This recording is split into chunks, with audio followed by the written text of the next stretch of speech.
సుమన్ టీవీలో మీ business promotions కోసం ఈ కింది నెంబర్ను సంప్రదించగలరు.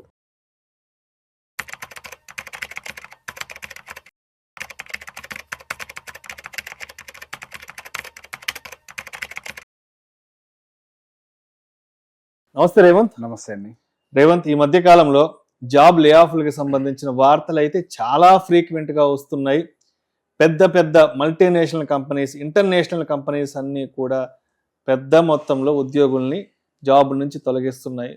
దానికి కారణం ప్రపంచవ్యాప్తంగా ఉన్న అనిశ్చితి, తర్వాత ఏఐకి సంబంధించిన డెవలప్మెంట్స్ రావడము, యాంథ్రోపిక్ అంటూ కూడా చెప్పుకుంటున్నాం. సరే, ఇవాళ ఒక న్యూస్ ఒకటి చదివాను.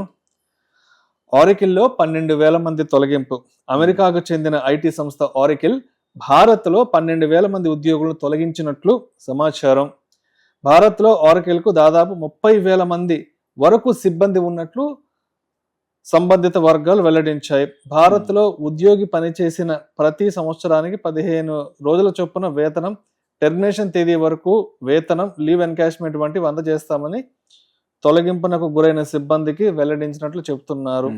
వీటికి అదనంగా 2 నెలల వేతనం కూడా జమ చేస్తామంటూ కూడా ఆరికిల్ చెప్పింది. సో ఉద్యోగుల్ని పెద్ద మొత్తంలో తొలగిస్తున్నామంటూ కూడా ఓపెన్ గానే పెద్ద పెద్ద మెటా లాంటి కంపెనీలు, మైక్రోసాఫ్ట్, ఆరికిల్, ఐబిఎం లాంటి కంపెనీస్ ఓపెన్ గా ఇస్తున్నాయి. కాబట్టి ప్రస్తుతానికి బయట ఐటీ జాబ్ మార్కెట్ బాగాలేదు. కాబట్టి అసలు ఉద్యోగం పోకముందే మనం ఎటువంటి జాగ్రత్తలు కనుక తీసుకుంటే, ఆ తర్వాత ఒకవేళ ఎప్పుడైనా ఉద్యోగం పోతే మనం ఎలా సేఫ్ జోన్లో ఉండొచ్చు అంటే, ఉద్యోగం పోయిన తర్వాత అయ్యో నా జాబ్ పోయిందని బాధపడే కంటే, ఉద్యోగంలో ఉన్నప్పుడు మంచి జీతం చేతికి వస్తున్నప్పుడు మరి ఎటువంటి ఫైనాన్షియల్ ప్లానింగ్ చేసుకోవాలి?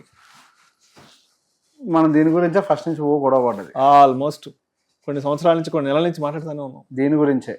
ఏది ఎర్లీ ఏజ్ లో అది చేయొద్దు, ఇది చేయొద్దు, డబ్బులు లేవు, ఫిజికల్ అసెట్స్ లో పెట్టద్దు, లిక్విడ్ అసెట్స్ లో పెట్టాలి, ఇన్సూరెన్స్లు తీసుకోవాలి. మనం ఎంత ఫైట్ చేసిందంతా దీనికోసమే. ఇట్లాంటి ఏమైనా జరిగితే అన్సర్టనిటీ తట్టుకోలేము, కుటుంబాలన్నీ అల్లకల్లోలం అయిపోతూ ఉంటాయి, ఎమోషనల్ డిప్రెషన్స్ లోకి వెళ్తూ ఉంటారు, రకరకాలు. జీవితంలో ఒకసారి రిసెషన్ లాంటి ఇంపాక్ట్ వచ్చి ఉద్యోగం పోయింది అంటే, ఈ ఉద్యోగం కాకపోతే ఇంకో ఉద్యోగం అనే పరిస్థితులు లేదు ఇంకా. ఇప్పుడు ఒక్కసారి బయటకు వస్తే ఇంకో జాబ్ వెతుక్కోవడం చాలా కష్టం. ఫ్రెషర్ కు కొద్దిగా అటు ఇటు దొరుకుతుంటాయి, కానీ ఒక హై శాలరీ ఉన్నోళ్ళు, ఒక 35-40 వయసులో ఉన్న వాళ్ళకైతే ఉద్యోగం దొరకడం కొద్దిగా కష్టం. ఆ ఏజ్ గ్రూప్ లో ఉన్న వాళ్ళకి మనం ఫస్ట్ నుంచి కూడా హెల్త్ ఇన్సూరెన్స్ అసలు కంపెనీ మీద డిపెండ్ అవ్వకండి, బయట ఒకటి పెట్టుకోండి. మీ ఉద్యోగం పోతే ఉద్యోగంతో పాటు మీ హెల్త్ ఇన్సూరెన్స్ కూడా పోతుంది, మీరు సఫర్ అవుతారు. అదే టైంలో కనుక పనుకోకుండా మీరు హాస్పిటలైజ్ అయితే, ఐ హావ్ సీన్ ఉద్యోగం మానేసి వేరే ఉద్యోగంలో జాయిన్ అవ్వడానికి మధ్యలో ఒక 2 months 3 months గ్యాప్ ఉంది.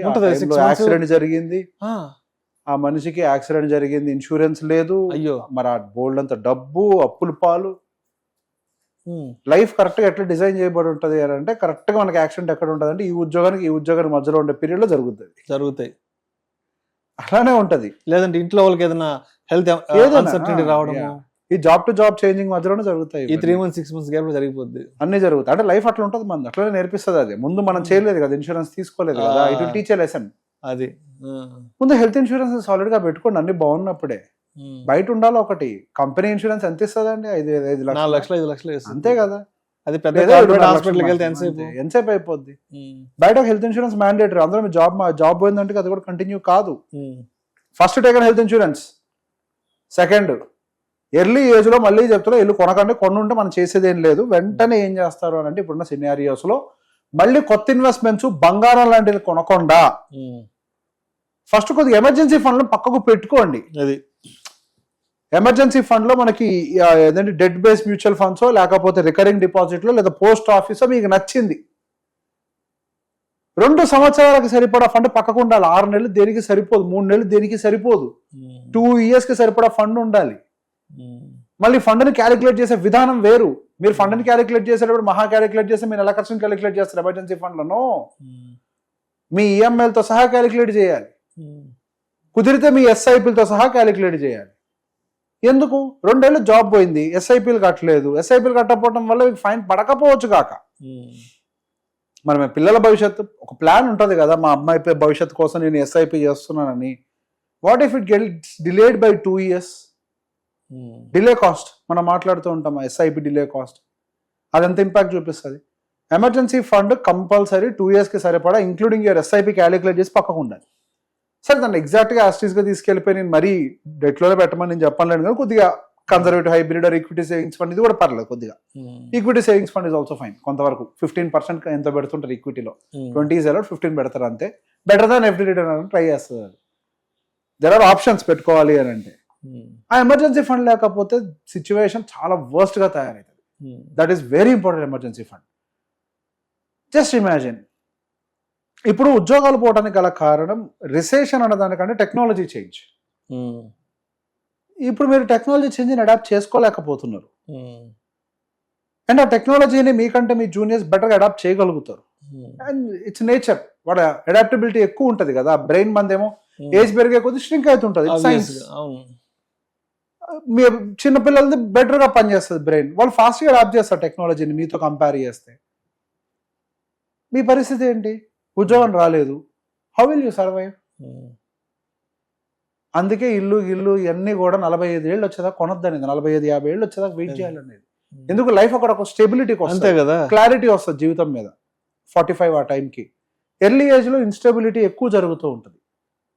పేరెంట్స్ రెస్పాన్సిబిలిటీ అవన్నీ మళ్ళీ బ్యాడ్ సిచ్యువేషన్ ఏంటి అంటే మనకు ఎట్లుంటుంది అంటే 35-40 వయసులో పేరెంట్స్ కూడా పెద్దోళ్ళు అయిపోయి ఉంటారు. అంతే కదా, 60కి వచ్చేస్తుంటారు. అవును, వాళ్ళకి ఆరోగ్య సమస్యలు ఉంటాయి, పిల్లలు పెద్దోళ్ళు అవుతుంటారు, పిల్లలు స్కూల్లో ఫీజులు ఎక్కువ ఉంటాయి. మనం ఆల్రెడీ ఒక లైఫ్ స్టైల్ అలవాటు పడిపోయి ఉంటాం, మనకు ఒక ప్యాటర్న్ ఏర్పడిపోయి ఉంటది, ఒక సోషల్ స్టేటస్ ఏర్పడి ఉంటది. బట్ అన్నిటి ఎట్ట మీట్ చేస్తాం without salary?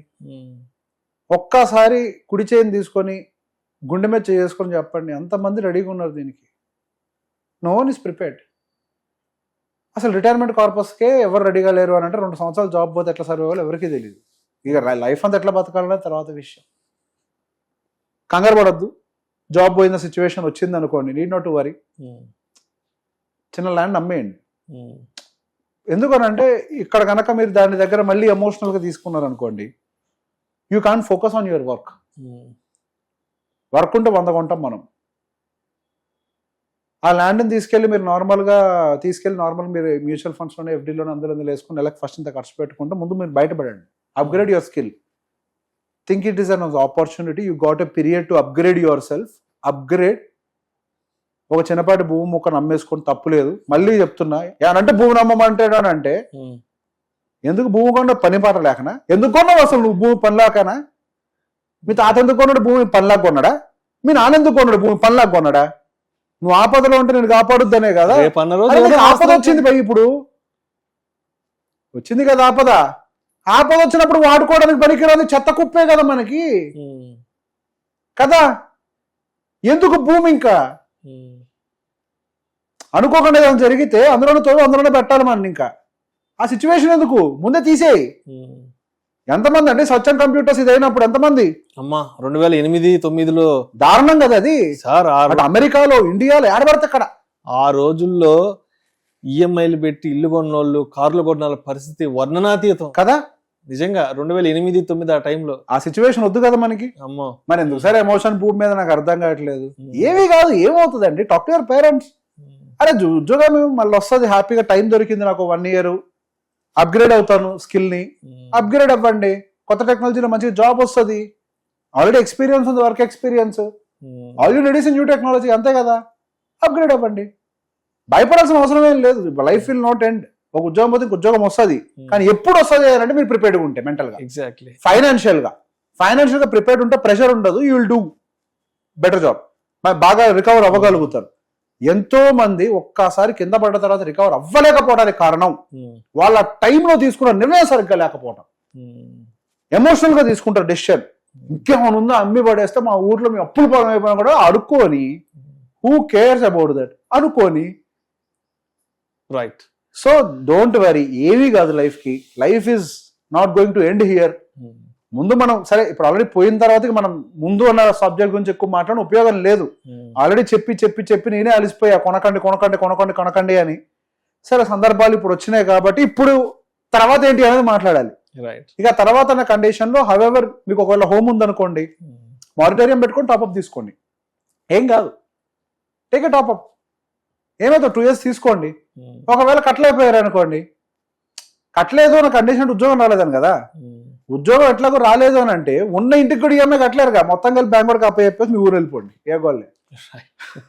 Thank you so much Revanth. Welcome అండి.